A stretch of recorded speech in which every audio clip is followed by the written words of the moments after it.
Hello friends, मैं आप लोग का दोस्त अमन शर्मा। मैं आज आपके लिए लेकर आया हूँ क्लास 10 का चैप्टर 3.2 का पार्ट 4, इसका एग्जाम्पल 5।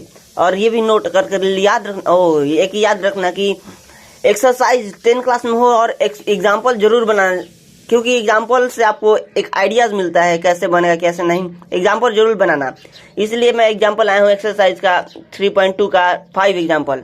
इसमें पूछ रहा है कि कौन सा इक्वेशन जो है वो यूनिक है या फिर मेनी सोल्यूशन है या फिर इनफाइनाइट मेनी सोल्यूशन है। इसमें दिया है क्वेश्चंस कि ये दो इक्वेशन है और दोनों को फाइंड करके निकालो कि यूनिक है कि मेनी सोल्यूशन या नॉट सोल्यूशन है।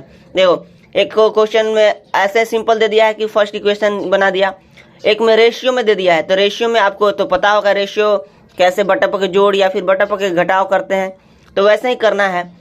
पहले तोड़ना है इसको और सॉल्व करो। सॉल्व करने के बाद इतना सॉल्व करने के बाद आया और इक्वेशन सेकंड आ गया। इक्वेशन सेकंड आया तो और लिख लो, नोट करके लिख लो कि आपको भूलना ना पड़े, एक बार फिर से ऊपर नीचे ना देखना पड़े। इसलिए आपको नोट करके लिख लेना चाहिए कि A1 5 है और B1 -8 है, C1 1 है और A2 15, B2 -24 एंड C2 = 3 है।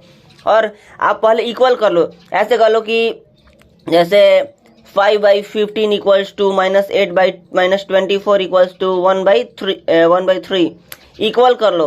और केस बताया हूँ कि आप लोगों को पहले वीडियो जाकर वो केस पता होगा तभी आपको ये सॉल्व कर पाएंगे, क्योंकि बिना केस के लिए आप ये क्वेश्चन सॉल्व ही नहीं कर सकते। इसलिए आपको लिखो और पहले देखो कि 5 1 3 पहले कटा लो कि कौन इक्वल है या नहीं। 1/3 एंड 1/3, सो ये इक्वल है तीनों, तो ये many solution, infinite many solution है। अगर केस में ये भी दिया रहता है कि 8/24 ना दे करके 30 दिया है और 1/3 दिया है, तो आप इसको करो, आप इसको इक्वल करो और देखो कि कौन सा इक्वल नहीं है, तो यहाँ पर नॉट इक्वल कर दो। तो यही केस आ गया 1/2 = A/2 = not equal to B1/B2। ये 1 सोल्यूशन हो जाएगा। ये केस में बताया हूँ, इसलिए आज के लिए इतना ही। So thank you.